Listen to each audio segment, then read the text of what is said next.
Ниски откупни цени, недостаток на работна сила, лоша инфраструктура, но и ограничен пристап до здравство и образование се дел од поголемите предизвици со кои се соочуваат земјоделците во Македонија.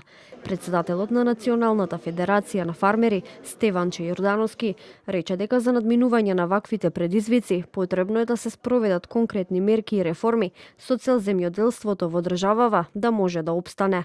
Според него, потребно е и повеќе да се обрне внимание за тоа како да се привлечат младите за да се занимаваат со оваа област.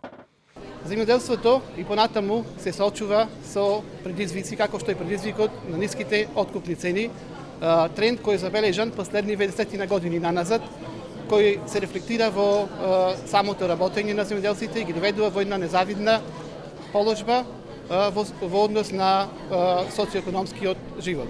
Проблемот и со работната сила во земјоделството и понатаму се провлекла со години наназад. Миграцијата во руралните средини која дојде до некоја висока бројка, во процент некаде изразено околу 50% од младите и жените веќе ги напуштаат. Викаме дека треба да се вложи во долгорочно како стратешки да се поддржа самите земјоделци, посебно малите земјоделци, младите земјоделци, со конкретни мерки, со едукација и секако со финансиска поддршка.